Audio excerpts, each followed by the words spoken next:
Welcome to the Inspired Living with Autoimmunity podcast, the podcast for high achievers who want to stay sharp, focused, and full of energy despite their diagnosis. With your host, National Board Certified Functional Medicine Health Coach, Julie Michelson, where Julie helps you take your power back from autoimmunity. And now here's your host, Julie Michelson.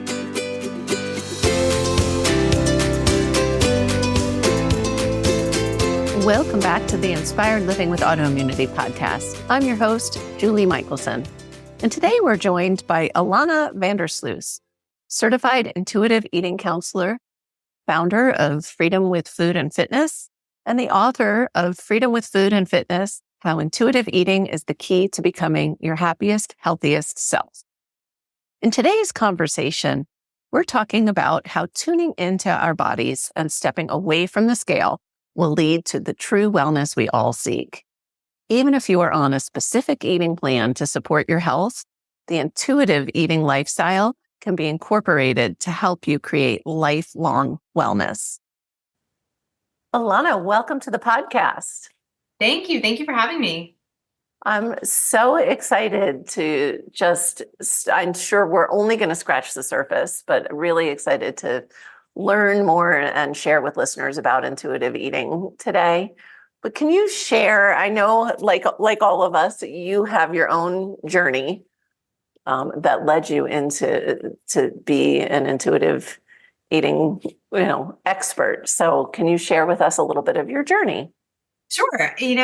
Like a lot of people in this space, I came to this work through personal experience. So when I was in my 20s, and this is all chronicled in the beginning of my book, Freedom with Food and Fitness, I got to the end of grad school. I was 22, and it was really the first time in my life that I didn't know what my next step was. I didn't know if I was going to get a job, where I was going to get a job, where I was going to live. And this is what all young adults go through, this transition. But for me, it was very difficult because I had a lot of stability growing up. I excelled at school. I always got A's. I kind of knew the general trajectory of my life. And then after grad school, I felt a little bit untethered and unsure and out of control with my life. And as many do who develop eating disorders, is I decided to take control over food and weight and my body because I felt like that was something that I could control, that was like a safe space for me to take hold of. And, what started as a quote unquote innocent goal weight became this obsession with what I was putting in my mouth, how much I was eating, when I was eating, how much I was working out. And as I just said, it became an obsession. It morphed into a series of undiagnosed eating disorders because I was still, and I'm going to use quotes a lot because I challenge a lot of these notions, but I was a quote unquote normal weight. And in fact, a lot of people thought that I was very fit and very healthy. And what they didn't realize was the obsession behind it and the mental anguish that I was going through, and also the physical anguish I was going through. My nails were getting brittle, my hair was falling out, all of these physical symptoms, ironically, in the pursuit of health, made my health kind of crumble. I was stuck there for a while because I didn't want to get help. I felt like that meant that there was something wrong with me, right? And eventually I found these podcasts about women talking about intuitive eating and this idea that we as women don't have to constantly be pursuing weight loss or pursuing a smaller body in order to love our bodies and embrace our bodies and feel confident and feel empowered in our food choices. The food choices didn't have to be about eating as little as possible to gain a certain goal weight. It could just be honoring our body when we're hungry, when we're full, and it blew my mind because like most of us, we grew up in a household with female figures who were constantly dieting and watching what they were eating. And that's what we did. So it was such a radical notion for me. And it felt so liberating and so free. And I wanted to be healthy. And I've always wanted to be healthy, but I wanted to do it in a way that wasn't going to trigger this obsession anymore. And intuitive eating fit the bill. So I really dug deep into the literature, into the studies, into podcasts and social media. And I adopted this philosophy, this practice. And it oddly enough, letting go of the calorie counting and the weighing and the measuring and just listening to my body has made me more healthy and more fit than I ever was when I was sick. Which is amazing, and bravo. And it's the key to wellness is listening to our body. Like our body is always giving us information, and we tend to tune out and to a point where we just don't even receive the information anymore. So I think whatever healing journey anybody's on, if that's like the one thing they can start with is just tuning in and listening to those messages. Let's back it all the way up. What is intuitive eating? Yes, great question. So intuitive eating, it is a scientifically validated philosophy that is centered upon listening to body cues. So honing into and relearning how to listen to your hunger cues, your fullness cues, and your satisfaction cues. And, those who follow intuitive eating, they find that they have better body confidence. They find that their vitals are actually better. Their weight is more stable. So all of the things that diet culture promise us can actually come from simply learning how to listen to your body again. And there are 10 principles. And there's, honoring your hunger and your fullness, learning how to cope with emotions with kindness, how to incorporate what we call joyful movement consistently into your life. It's all of these different components. And what you said before, Julie, to your point, the key is listening to our bodies, but I think it's the fear. I think it's the fear that we individually are somehow broken, that there's something wrong with us because everything we've experienced with our weight up until this point has kind of proven to us that we can't trust our bodies. But it's simply because we've been trying to follow somebody else's plan for our bodies instead of listening to our own. So our calibrations are a little bit off. Well, and I find to that point, growing up, I was always, and I cannot stand this word because of my experiences growing up, but I was skinny. I was underweight, but that I ate a lot. People always, were like, do you have an eating disorder?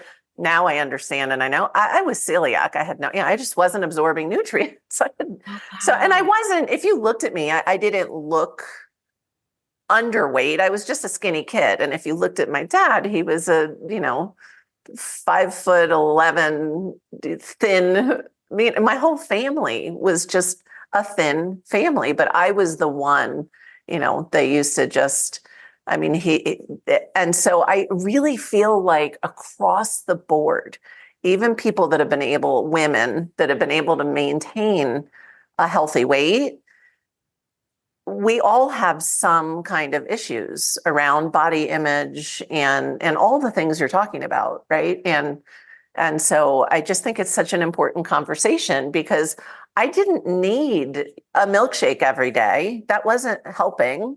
The milkshake with the raw egg. It was yummy, but that was just a whole different, then I had to break the habit of like, oh, you're supposed to eat a pint of ice cream every day.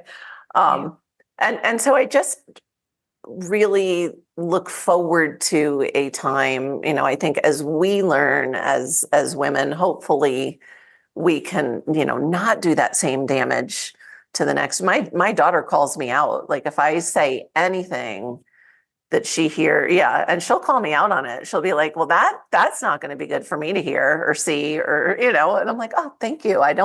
So there's still stuff in there I don't even realize is in there. And I'm 54 and I've never had an eating disorder. but I still think we just tend to grow up. Like you said, what's modeled for us creates damage.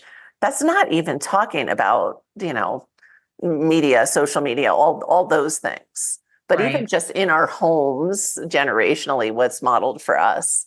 And so what I love that I heard, because it's the same, I think whatever it is that works for people, it's always a lifestyle. And so to me, when you're including joyful movement, that means this is part of a lifestyle, this listening to your body. It's really not just about food. Absolutely. It's really the whole picture. And that's what I do with my clients. I have a group coaching program called Defy the Diet. And it's not just about healing your relationship with food. It's learning how to manage your thoughts and your emotions. It's about lowering your stress levels. It's about, as you said, the movement component. It's about goal setting, because as you just said, we all want to be a healthy weight. We all want to be healthy. But what does that even mean? Right? What is your unique definition of health? And does it align with your values? You know what I'm saying? Like, because I mean, any of us could be social media's version of quote unquote healthy. We could be have the six pack and be super lean and super fit. But to get there, those people who are like do bikini competitions and things like that, the amount of work and obsession and exactness that they have to put themselves through to get to that isn't realistic for most of us. So as you said, we have to find something that keeps us healthy through nutrition and fitness, but also is something that is sustainable.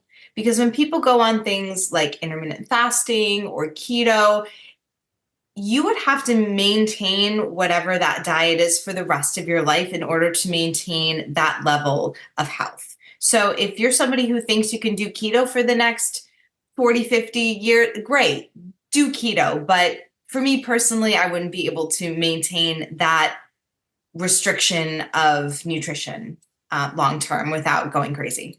Well, and I think that bringing in the intuitive eating and just intuition in general, like I did keto. Keto was I grew up fat deprived. We grew up in a family that was afraid of fat because that was the messaging back then. And so for me, keto was a really important part of my healing journey. And connecting that to intuitive eating, intuitive lifestyle, I still try to stay higher fat, lower carb, because that's how I feel better. If I eat too many carbs, I get inflamed, but I don't. And I never, used a ketone meter religiously or did any of that. I just always listened to my body. And there was a point where my doctor was concerned, like, oh my God, your labs are horrible. You have to stop what you're doing. And I'm like, I feel good for the first time in 15 years. So I'm not stopping. My labs did correct. But so I think none of us should eat the same way for decades. Like it is not sustainable and it's not fun. Like, where's the joy in that? Like, that's not. Yeah, because then you're chained to whatever plan that you're on. And I say it in my book, I say it all the time. Intention is everything.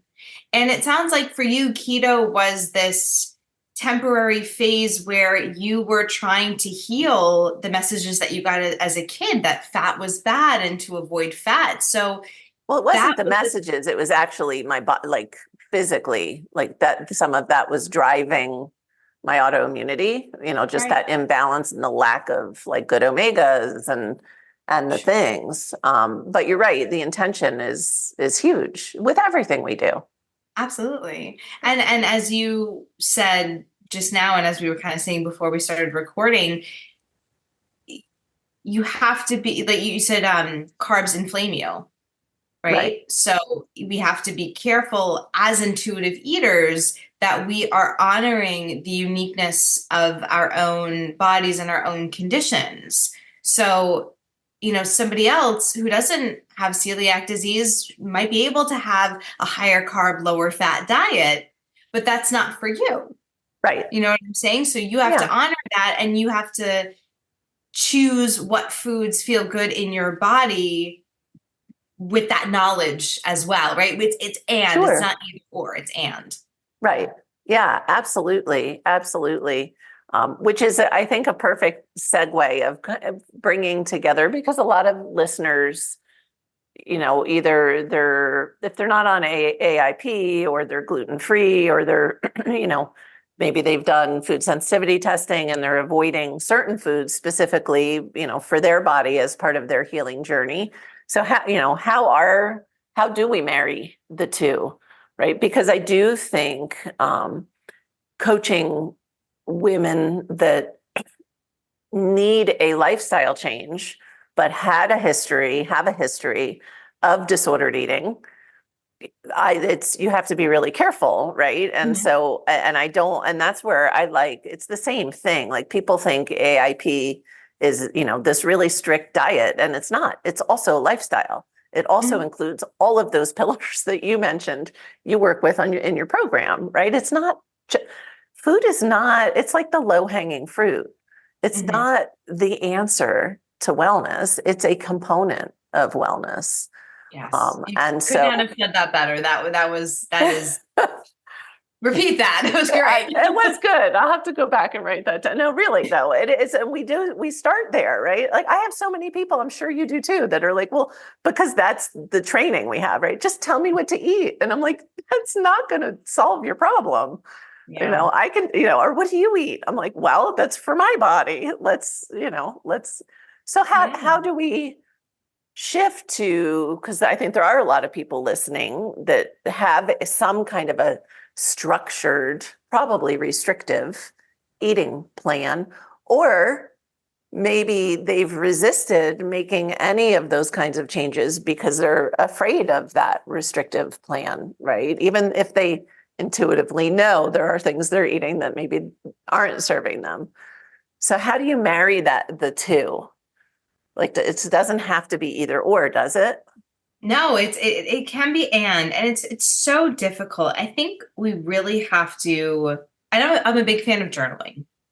I think it really serves us to sit down and really be honest with ourselves in terms of, are we, with how we eat and how we move our body, are we chasing diet culture's thin ideal, or are we chasing true health? Because somebody in a larger body can still be healthy, and maybe that is their ideal weight for their genetics and their body structure. Not everybody is meant to be thin, but a lot of us chase that thinness under the guise of health, but then we're doing all of these unhealthy, restrictive, disordered behaviors in order to get there. So I think one of the first steps is to really journal out and be honest with, what is your intention with following a certain meal plan, a certain exercise program.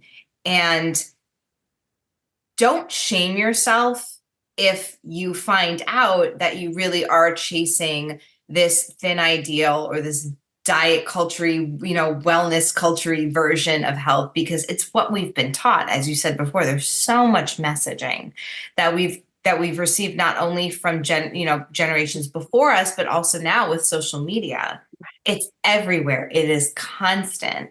And we take that messaging after a while and believe it to be objective truth. And it's not. So there are a lot of women that walk around thinking that thinness equals health, that thinness equals confidence, because that's what we're fed, but it's not necessarily the truth. No, it's not. It's not at all. So journaling is where you start, kind of just going inward a little bit. Yeah, because one of the biggest components of my coaching program is a play on cognitive behavioral therapy. I want my clients to realize that their thoughts create their emotions, which drive their actions. So to get down on paper and be really honest with, what are your thoughts about health, about body confidence, about exercise, about weight?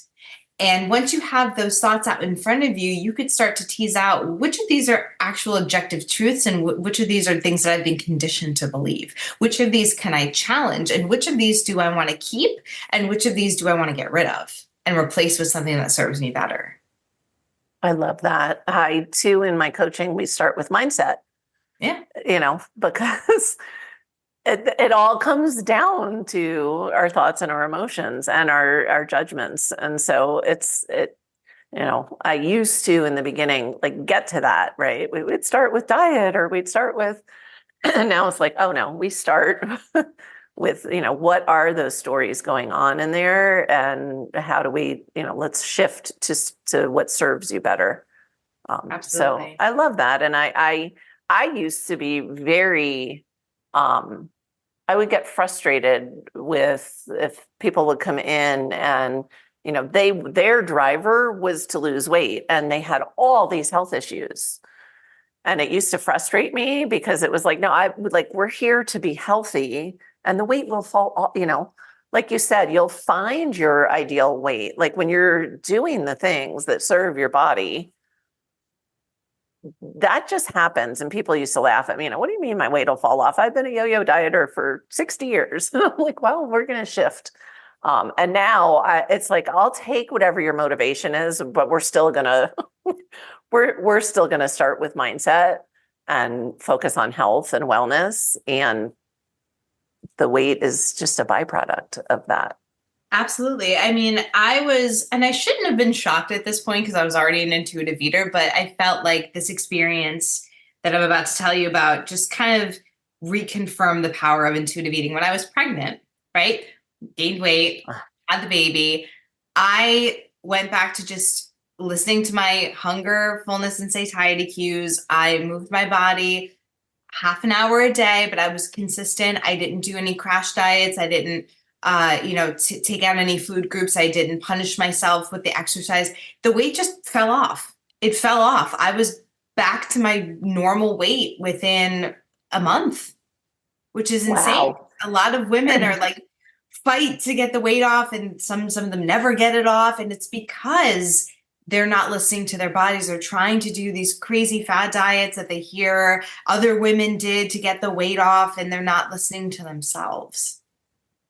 So true. So true. And I know people looking at you would be like, well, of course, look at you, All the time I get that. I know people are like, well, you don't understand. And I'm like, I didn't eat this way. I didn't live this way, for the first 40 years of my life, which is, why I was sick to begin with.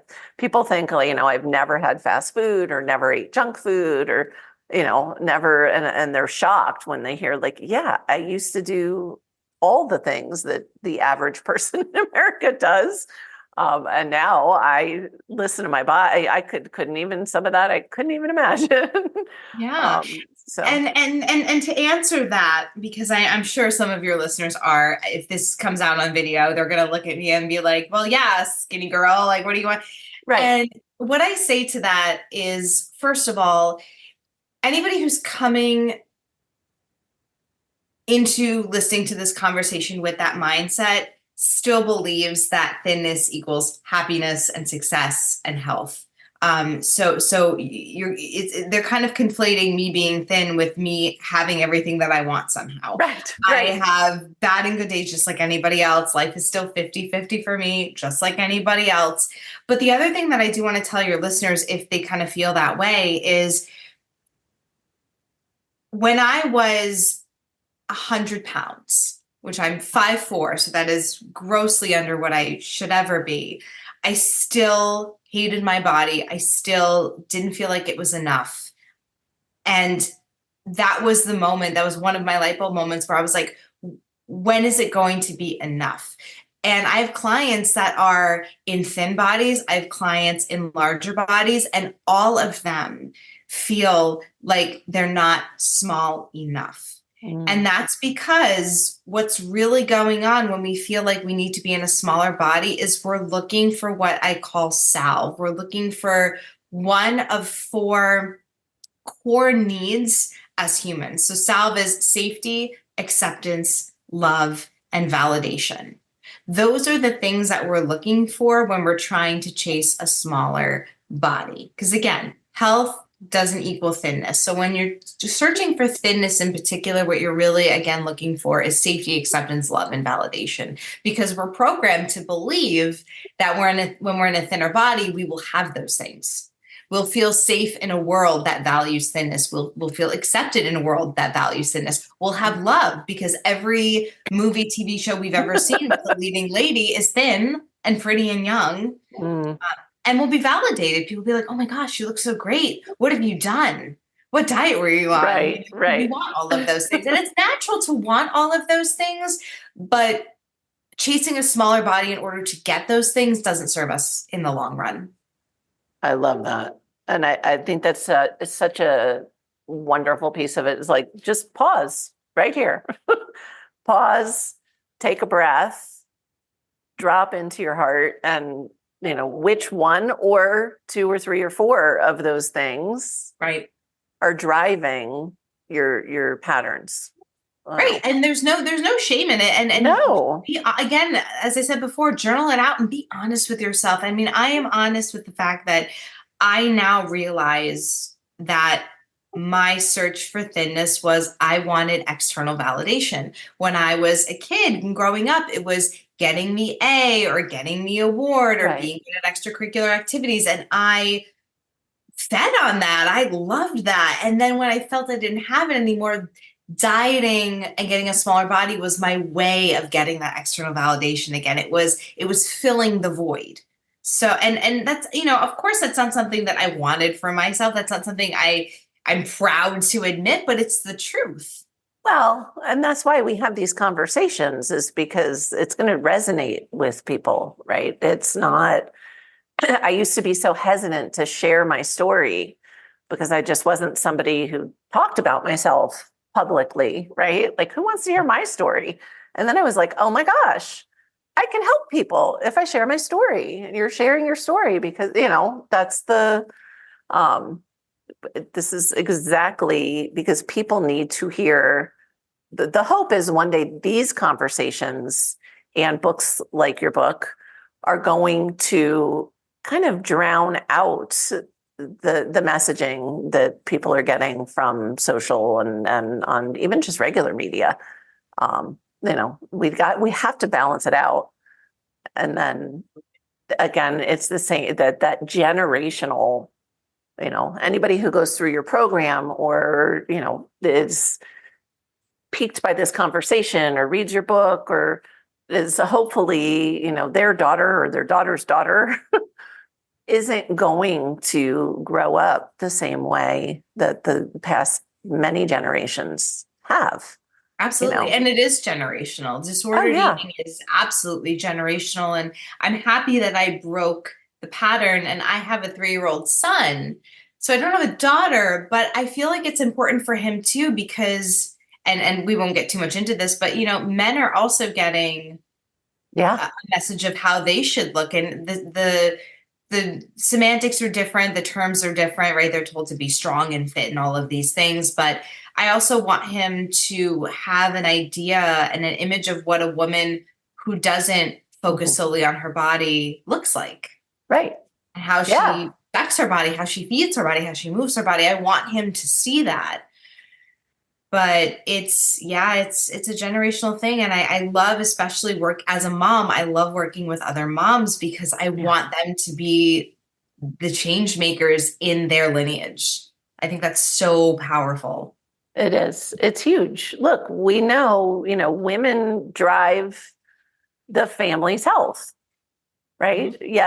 Yet somehow we got kind of lost in the mix there. And so it is in that sense, again, to me, it's just all about empowerment.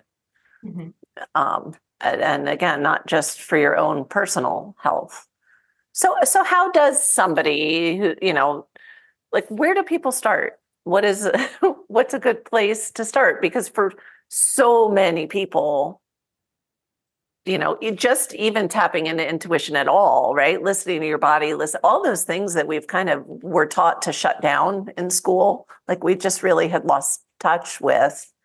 I don't know, at least my experience was it's about logic, and it's about, I remember always teaching my daughter, like, if the hair on the back of your neck stands up, get out of that situation, right? Like we need to be tapping in. We get all these cues. So how does somebody even like get started? The first principle of intuitive eating is rejecting the diet mentality. So the diet mentality are all of those external messages that we get about worthiness and weight and health and calories and dress sizes and macros and all of these things. So I would say to comb through any media that you consume and get rid of anything that talks about dieting or weight loss. So go through Instagram, Facebook, all social media, go through any magazine subscriptions, and just, as you said, use kind of the gut check, right? If you're scrolling through social media and you see posts that make you feel bad about yourself, that make you feel comparisonitis, just make you feel icky in any way about yourself, mute them, unfollow them, start combing out all of that diet mentality. Because the more we get that message of diet mentality in our head, the harder it is for us to break free of that. So I would say that is a good first step. I like that. That's something that everybody can do. It's funny, like I could hear listeners' objections already to like, I think especially I would say women in their 60s tends to be like that group that'll come in. I usually try not to mention any like companies or anything, but I can't tell you how many women have come in and, I'm a lifetime yo-yo dieter and I'm now a lifetime Weight Watchers member. And I'm like, that right there. That's it right there. If it worked, you wouldn't need to be a lifetime member. Let's shift all of that. So I know like initially there's this knee-jerk reaction to like, no, if I'm not on a diet, I'm gonna, I don't know, eat till I explode. Like, I'm not sure what they're afraid of is gonna happen. Yeah. Well, that's another thing to journal out is what do you think the worst thing that is going to happen? And once people actually explore that fear, they either realize that it's so improbable or that it's irrational. You're not going to gain weight until you explode. Right. And yes, in an intuitive journey, you might gain weight initially and have it fall back off because your body's trying to recalibrate. Yep. So there is that flux period, but women are so... That's okay. It is okay. It happened to me. I initially gained weight at first and it was scary because of my conditioning, but I knew I couldn't go back to that yo-yo dieting and that cycling, that weight cycle, because that weight cycling is much worse for you than being at a stable weight is. That's what the study, you can look up the studies, but it's very hard because especially with women, we're never told to trust our own intuition. We're never told to trust ourselves. So it's a very scary concept, but if you stick with it and you have somebody that can hold you accountable, that is an expert, that can show you that it gets better and it gets easier, the whole process becomes easier. It's so true. And it's the same, like what I said with, my labs looked ugly as my body was adjusting. And then all of a sudden, issues that I had in my labs my entire life that I thought was genetic, gone, changed, fixed. So I really and I have to, this was way earlier in the conversation, but I want to circle around and throw my two cents into those images of, the bikini competitions and I actually disagree. That's not healthy. That's not healthy for anybody. And those people have health issues later from doing that to their bodies for, unless it was like a brief visit into anybody who's living that way for an extended period of time is going to have health consequences later.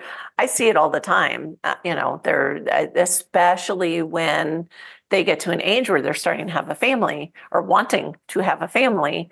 And lo and behold, they can't because they never allowed their body to even have, hormone cycles. And so, what we think have been told is pretty and should be healthy, or, it's just not healthy.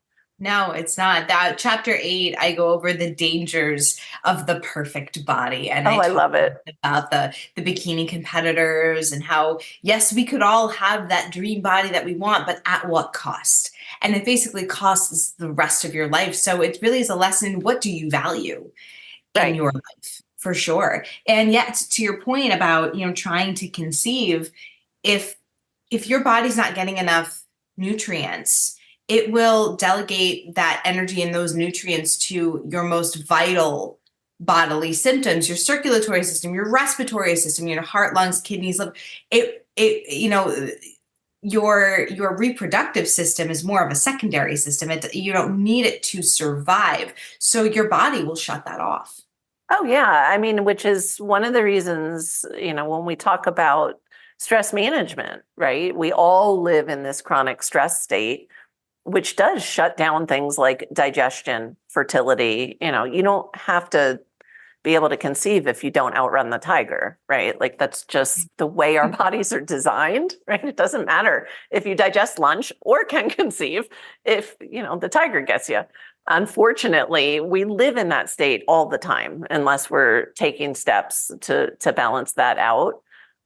So it is, and depleting your body or taxing your body that way, that is chronic stress at a whole nother level. I mean, the stress can be literally physical too. So, just changing that conversation around what is healthy, like what actually is healthy and pretty. I mean, go to a museum and look at artwork from centuries ago and Fuller figure. Look at what the women look like, right? Like that's what was appreciated as beauty.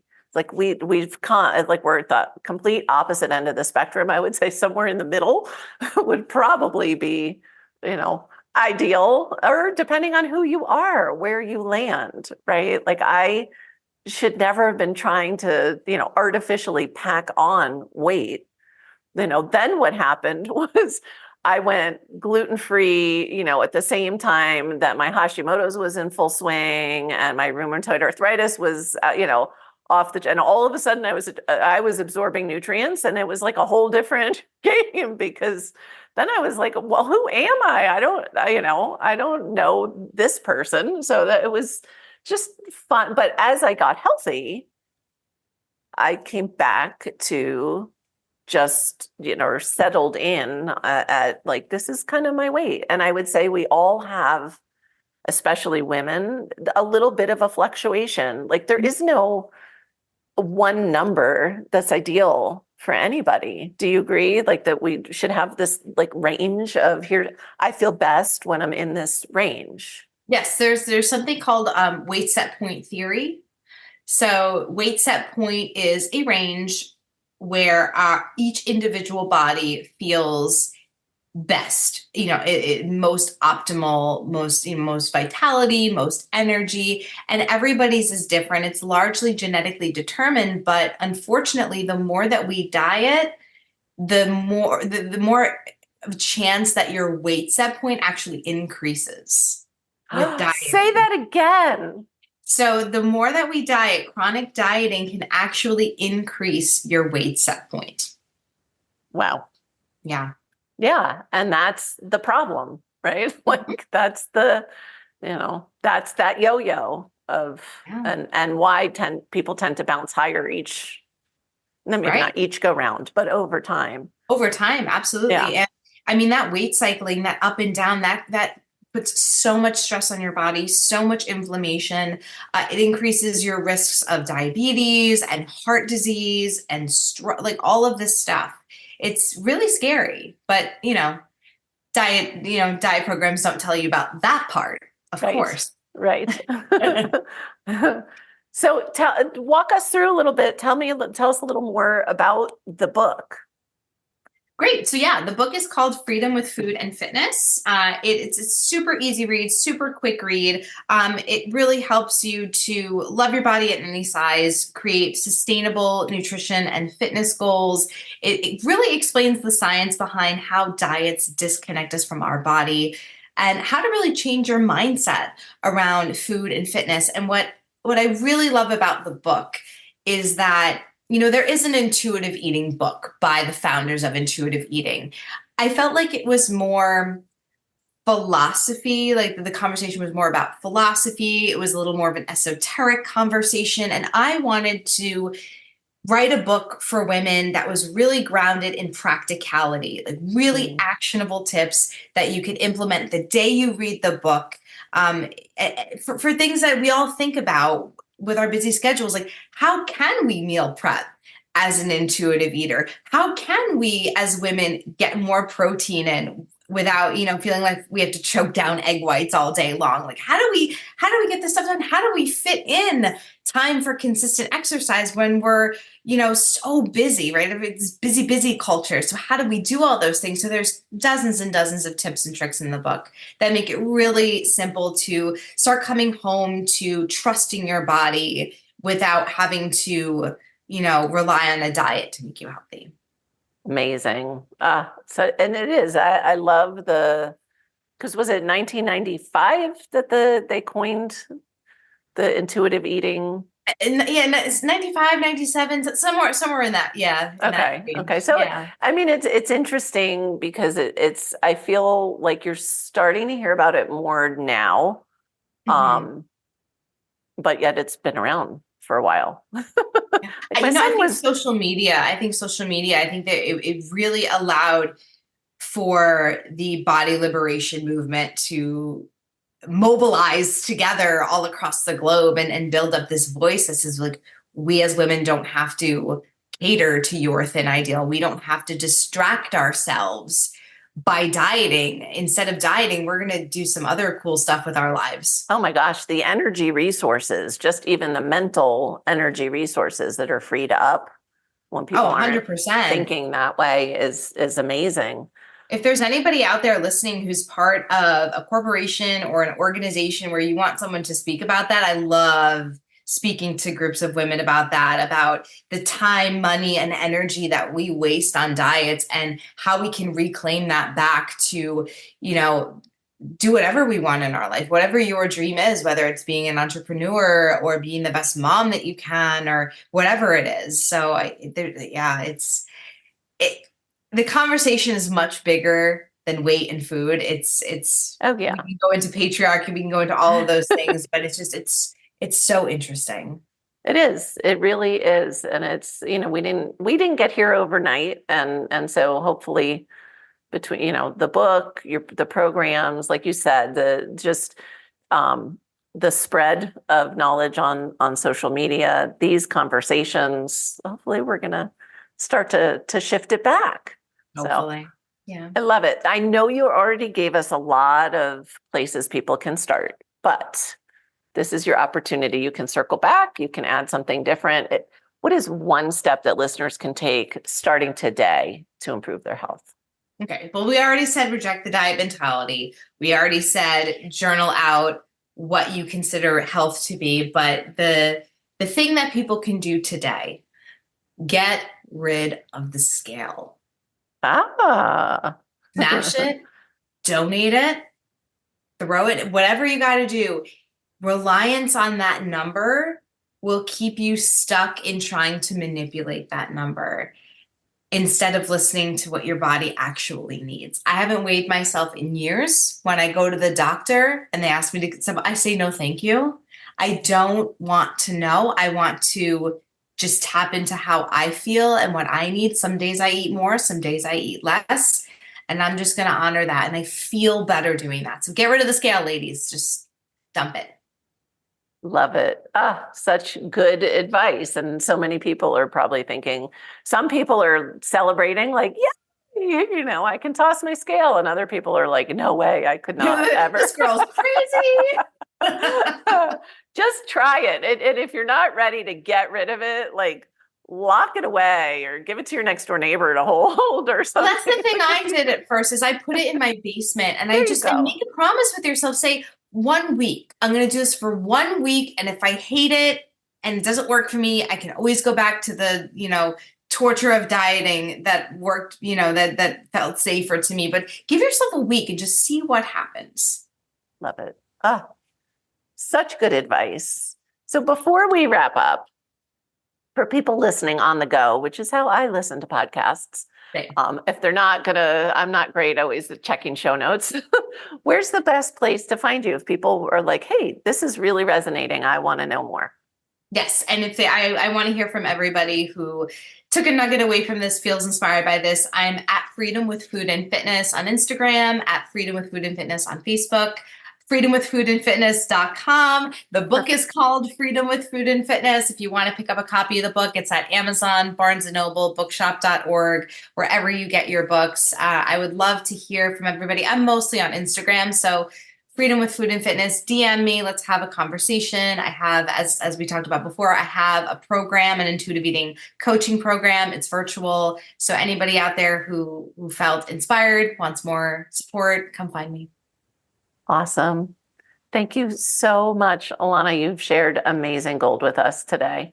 Of course. Thank you, Julie. For everyone listening, remember you can get the show notes and transcripts by visiting inspiredliving.show. Hope you had a great time and enjoyed this episode as much as I did. I'll see you next week. Thank you for listening to Julie Michelson's Inspired Living with Autoimmunity. Did you enjoy this episode? Please like, share, and subscribe wherever you listen to podcasts. If you'd like to get a transcript of this and every other episode, just head on over to inspiredliving.show or click on the link in this episode's description. There, you can also find everything we discussed in this episode, including links and information about our guest. You can even send in your questions to be answered by Julie in a future episode. That's inspiredliving.show. Until next time, this is Julie Michelson's Inspired Living with Autoimmunity podcast, helping you take your power back.